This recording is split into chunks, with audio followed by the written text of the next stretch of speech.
Magandang araw mga kasapi. Welcome po sa mundo ng kooperatiba.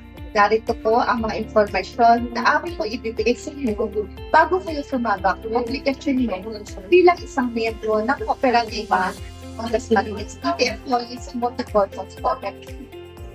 Ako po si Jefferson B. Pardosa, ang chairman po ng Education Committee, ay humihiling sa inyo ng inyong oras para mapanatili ang pakikinig sa aming pre-membership seminar. Kasama ko po ang ating Operation Manager na si Miss Mary Ann Manggubat na mangunguna sa pagbibigay kaalaman patungkol po sa ating kooperatiba. Muli po, isang pawi ng pagbati po sa ating lahat. Inaasahan po namin lubos sa aming pakikinig at sa huli po ay magbibigay kami ng examination para po malaman naman namin kung kayo ay may natutunan sa ating seminar. Maraming pong salamat at welcome po sa ating pre-membership. Dasmariñas City Employees Multipurpose Cooperative. Magandang umaga po sa inyong lahat. Ako po si Mary Ann C. Manggubat, ang Operation Manager ng DAYS MPC. Magsisimula na po tayo sa ating free membership seminar. Inaasahan po ang inyong pakikinig. Ano ba ang PMES? Ang PMES ay siyang unang step bago makasali sa isang kooperatiba. Ito ay ang pagbibigay kaalaman sa lahat ng individual na gustong magpamiyembro at malaman ang lahat patungkol sa kooperatiba. Benepisyo, maging pribilehiyo at programa nito para sa miyembro. Ang DAYS MPC ay nagtalaga ng petsa para sa pagkakandak ng PMES at ito ay kada ikahuling Huwebes ng buwan. Sa PMES na ito, nalalaman ng miyembro ang tunay na kahulugan ng kooperatiba. Ano ang DAYS MPC at ano ang benepisyong na itutulong nito sa bawat miyembro? Ano nga ba ang kooperatiba? Ang kooperatiba ay isang rehistradong samahan na kung saan ang miyembro ang may-ari. Ang mga bumubuo nito ay may iisang layunin. Ang mga direktiba, desisyon nito ay pinagbobotohan upang mapagkasunduan ang layunin nito. Ang mga miyembro ay namumuhunan hindi lang ng pera maging oras at lakas upang maging parte ng pamamahagi ng kita. Ang mga miyembro ng kooperatiba ay nakatatanggap ng karagdagang kita taon-taon na tinatawag na Interest on Share Capital or Patronage Refund na mula sa perang inilagak nila at interest na ipinasok nila sa kanilang pagkakautang. Ang kooperatiba ay may iba't ibang uri. Ito ay ang mga sumusunod: Consumer Cooperative, Transport and Service Cooperative, Agricultural Cooperative, Housing Cooperative, Service Cooperative, Workers Cooperative, Producer Cooperative, Marketing Cooperative, Credit Cooperative, at Multipurpose Cooperative.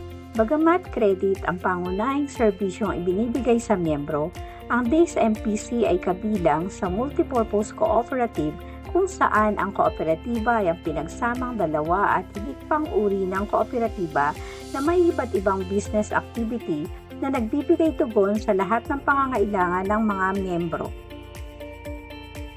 Ano ang mga prinsipyong sinusunod ng DAYS MPC? Ang DAYS MPC ay sumusunod sa 7 prinsipyo ng kooperatiba na kung saan nagiging batayan nila sa kanilang panuntunan, programa at pamamalakad. Ito ay ang 7 prinsipyo sa kooperatiba na sinusunod ng DAYS MPC. Una, bukas at kusang loob na pagsapi. Ang pagsali sa kooperatiba ay voluntaryo at walang diskriminasyon sa kasarian, politikal at relihiyon. May 2 uri ng miyembro sa kooperatiba. Ito ay ang regular na member na kung saan binubuo ng lahat ng permanenteng empleyado at miyembrong pinagraduate ng DAYS MPC. Sila ang mga miyembrong may karapatang bumoto. Pangalawa, associate member. Ito ay ang mga empleyadong galing sa hanay ng mga quota-reduced employees, casual job order employees, previously employed employees, elected officials at mga government ng Dasmariñas, DAYS MPC employees, sangguniang barangay ng Dasmariñas, maging ang mga regular na empleyado galing sa iba't ibang private company sa lungsod ng Dasmariñas na kung saan ang mga ito ay walang karapatang bumoto o pumili ng opisyales ng kooperatiba. Ang mga miyembrong ito ay galing sa iba't ibang sangay o establishmento ng City Government of Dasmariñas, kagaya na lamang ng pagamutan ng Dasmariñas, pamalaang lungsod ng Dasmariñas, empleyado ng DAIS MPC, kolehiyo ng Dasmariñas, maging ang mga dating empleyado ng City Government of Dasmariñas. Ang DAIS MPC ay may probisyon na gawing regular na miyembro ang isang associate member sa pamamagitan ng pag-assess ng bawat miyembro sa mga kwalifikasyon kagaya nito. Una, 2 o higit pang taon na miyembro ng DAIS MPC. Pangalawa, member in good standing. Pangatlo, may kabuuang saping puhunan na nagkakahalaga ng 5,000 piso. Ang lahat ng miyembrong nakapasa sa kwalifikasyon ay pinapa-aprobahan sa General Assembly taon-taon at kinakailangan na mag-signify ang miyembro para sa pagbabago ng estado ng kanyang membership. Pangalawa, pantay na pamamahala ng mga miyembro. Ang mga miyembro ay kabilang sa paggawa ng desisyon sa mga polisiya sa kooperatiba. Ang miyembro din ang nagpapasya sa General Assembly sa mga patakaran ukol sa pamamahala sa kooperatiba. Ang mga Board of Directors at ilang opisyales ang siyang tumutulong sa pagbuo ng pulisiya ay ibinoboto ng lahat ng regular na miyembro. Pantay na karapatan ng regular na miyembro, isang miyembro, isang boto. Ikatlo, pangkabuhayang partisipasyon ng mga kasapi. Ang lahat ng miyembro ay nagbibigay ng saping puhunan na nagiging dagdag kita sa kanila pag nagkakaroon ng pagmamahagi ng net surplus kung ang kooperatiba ay kumikita ng higit sa gastos nito. Ang nakukuha ng miyembro ay base sa saping puhunan at serbisyong ibinigay nila sa kooperatiba. Ika-4, otonomiya at kasarilan. Malayang organisasyon na pinopondohan at pinamamahalaan ng mga miyembro nito. Malaya tayo sa external na impluwensya at kontrol, ngunit sumusunod tayo sa lahat ng patakaran at alituntunin ng iba't ibang governing bodies kagaya ng mga sumusunod.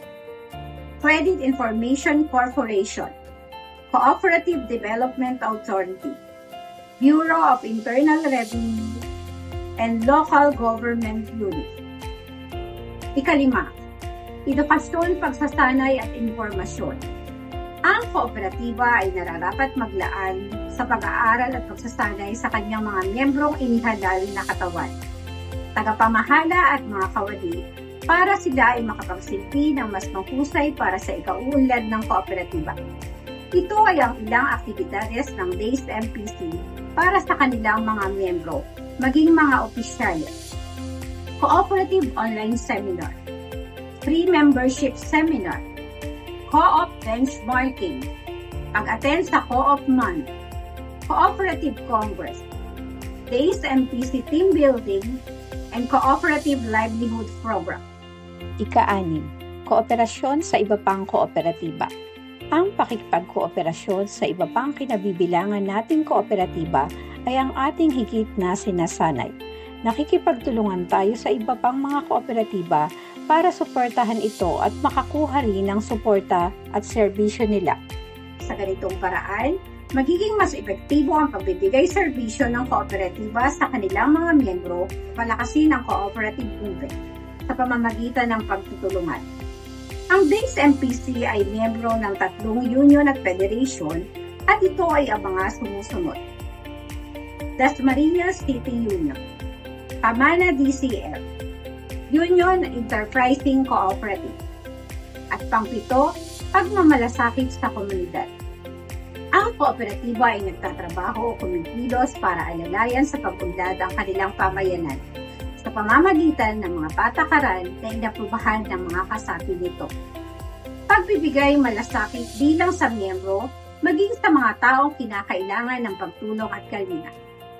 Pangunguna sa mga programa at serbisyo na nagpapakita ng pagbibigay halaga sa komunidad. Narito ang ilang aktibidades na ang DAIS MPC ay nagpapakita ng malasakit sa komunidad.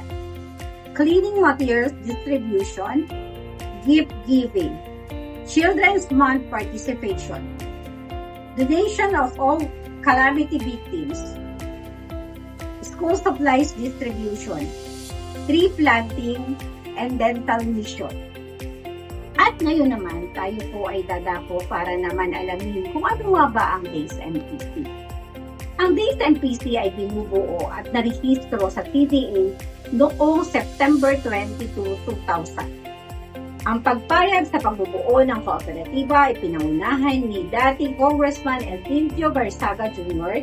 katulong ang mga unang patubok na sina Ma'am Tess Danyo, Lorante Tingbang, Rudy Lara, Yolanda Di Maala, Maria Teresa Mendoza, Cynthia Cristobal, Margarita Hernandez, at Pe Javier.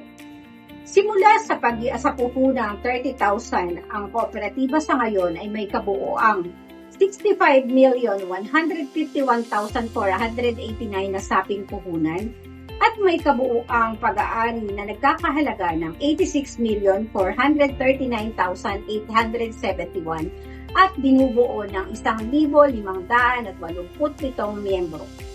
Simula sa dating pangalan nitong Dasmariñas Municipal Employees Credit Cooperative o DMEC, ito ay may panibagong pangalan ngayon na Dasmariñas City Employees Multipurpose Cooperative o DACE MPC. Samantalang, dadako naman tayo sa misyon ng kooperatiba. Ito ay ang mga sumusunod. Mapalawak pa ang serbisyo, mahikayat ang lahat ng mga kawani na maging kasapi ng kooperatiba. Matugunan ang pangangailangan ng bawat kasapi sa pinansyal, moral, pangkalusugan at pangkabuhayan. Magkaroon ng pagsasanay lalo na sa aspeto ng pananalapi at sa masamang pakikilahok ng bawat kasapi. Makisabay sa pag-unlad ng mga kakumpetensya sa ating milipunan. Samantalang ang vision nito ay maging isang kooperatiba na may pagkakaisa upang mapanatiling matatag at maunlad sa mga hamon at maibigay ang pinakamataas na antas ng serbisyo. Paano ba maging miyembro ng kooperatiba? Magtungo sa tanggapan ng DACE MPC at mag-fill up ng membership application form. Dumalo sa PMES. Magsumiti ng membership application form or aalakip ang 2x2 picture. Gayon din naman ang pagbabayad ng 150 pesos bilang membership fee. Ang lahat ng aplikasyon ng mga miyembro na nakakomply sa mga requirements ay isinusumite sa Board of Directors para sa acceptance at approval ng kanilang aplikasyon bilang isang bagong miyembro. Ang lahat ng miyembrong inaprubahan ng aplikasyon ay may responsibilidad, obligasyon na kailangang sundin. Una, tangkilikin ang lahat ng serbisyo at programa. Makilahok sa lahat ng programa para sa edukasyon ng mga kasapi. Dumalo sa taunang pagpupulong.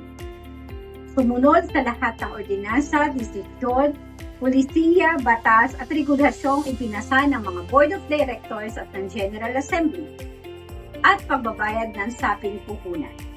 Ang responsibilidad ng miyembro ng DACE MPC ay may kaakibat na benepisyo at ito ay ang mga sumusunod. Low interest rate sa loan, payment through salary deduction, annual dividends, loan insurance, health card in affordable price, and ang member ay pwedeng mangutang ng mahigit sa 520,000 kung ikaw ay regular na miyembro at 60,000 naman kung ikaw ay associate member. Ano ba ang mga serbisyo at programa na ibinibigay sa mga miyembro ng DACE MPC? Layunin ng kooperatiba na mabigyan ang lahat ng pangailangan ng bawat kasapi. Dahil dito, ang DACE MPC ay nagbuo at nagbibigay ng mahigit kumulang sa 18 klaseng loan sa ating mga miyembro. Ang mga ito ay ang mga sumusunod. Regular loan,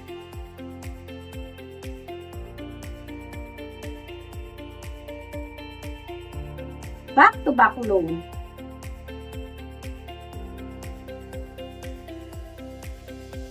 cash advance loan,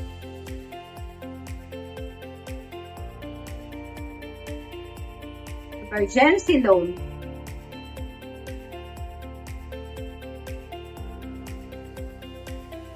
special privilege loan,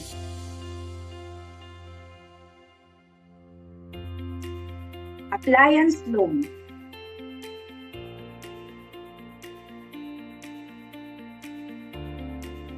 motorcycle loan,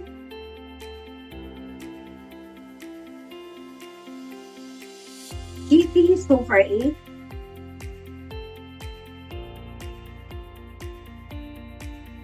consolidated loan,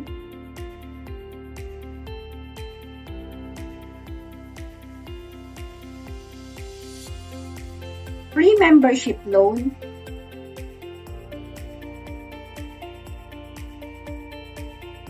educational loan,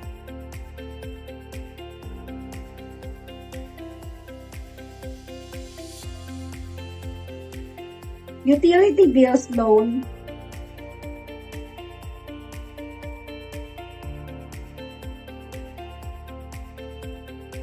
travel loan,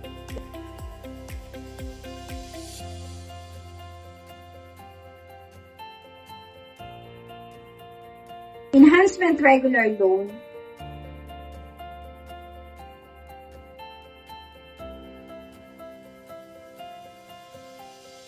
bonus loan,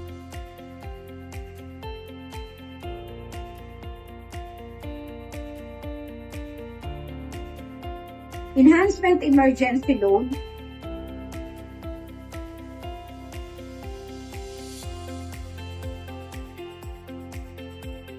motor vehicle loan,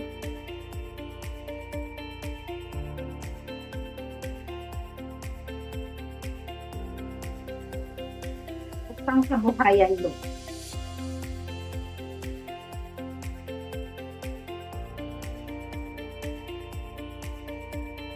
At ngayon naman, narito po ang ilang probisyon para sa maayos na pagpapatakbo ng ating kooperatiba.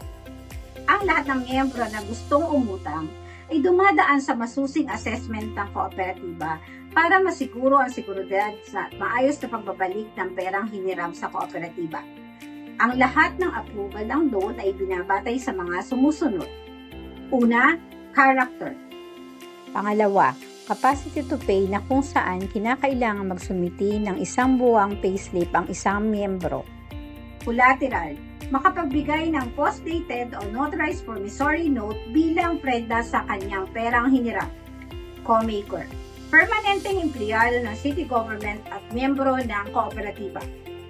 Panglima, kapital, saping puhunan ng miyembro, at ika-anim kondisyon ay ang kasalukuyang kalagayan ng isang mangungutang.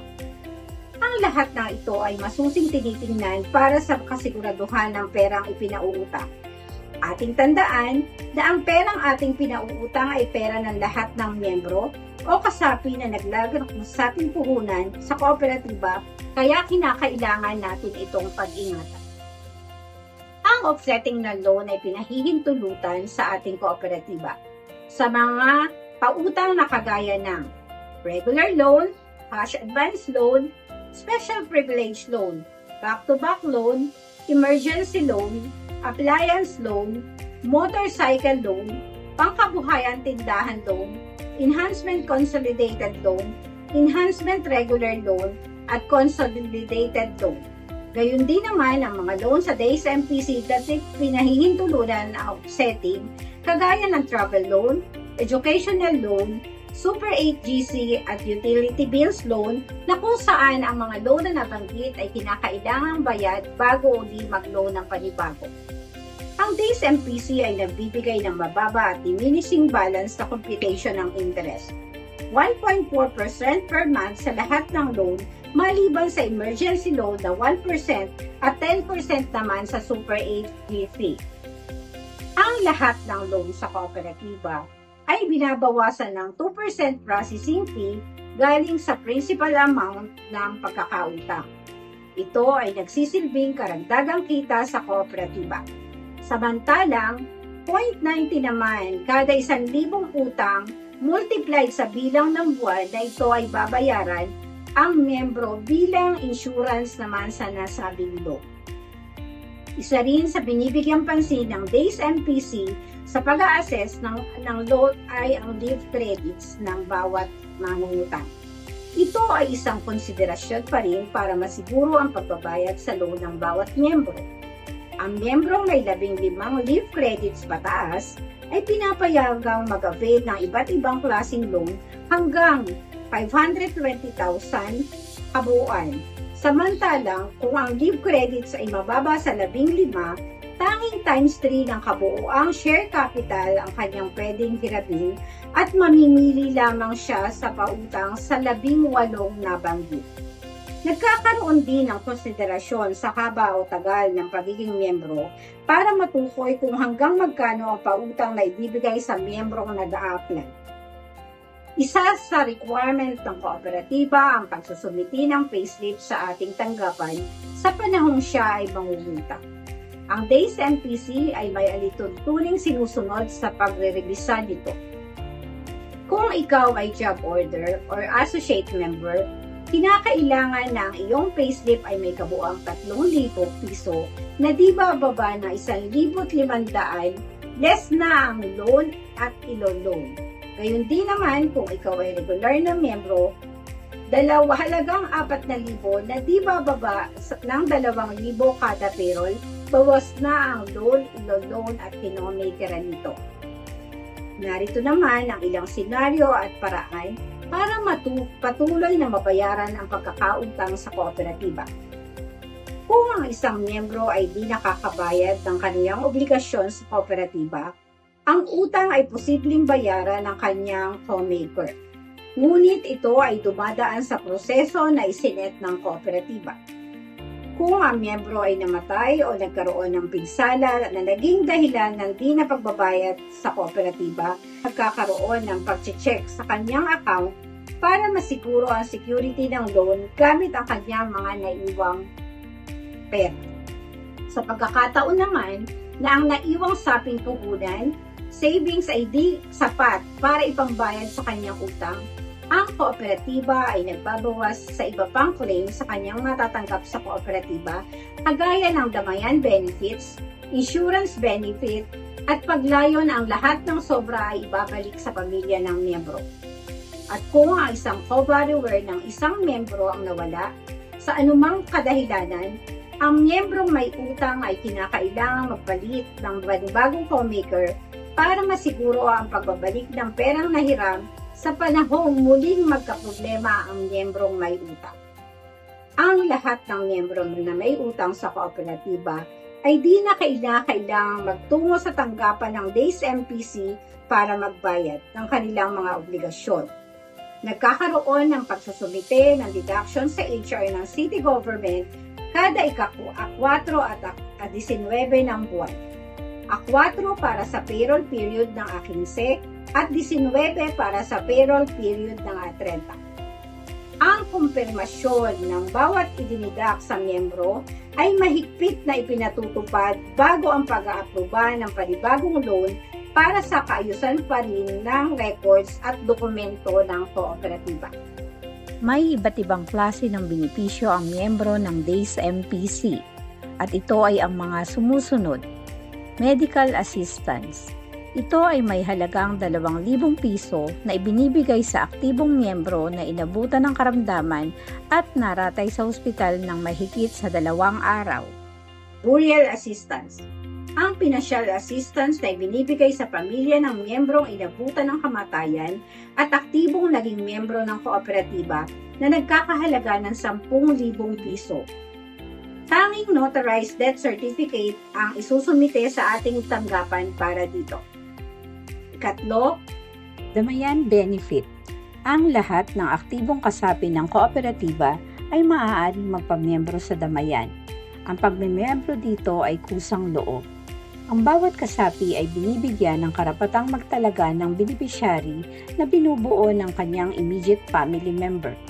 Layunin ng damayan na matulungan ang pamilya ng miyembrong sumakabilang buhay, gayon din naman ang mga naiwang pamilya ng i-declare na beneficiary.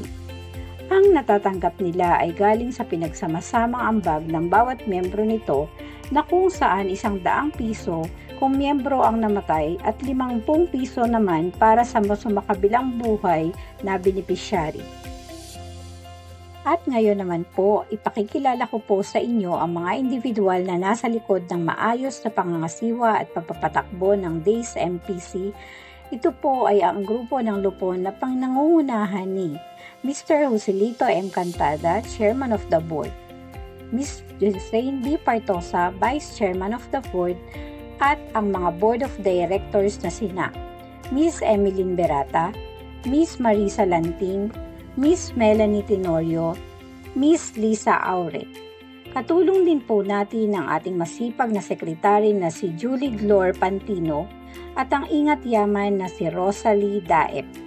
Gayun din naman, katulong din po sa patuloy na pagsasaayos ng mga pulisiyang ipinatutupad ang mga kwalipikadong individual sa iba't ibang committee kagaya ng Education Committee, Election Committee, GAD Committee, Membership Committee, Audit Committee, Mediation Committee, Credit Committee, Ethics Committee.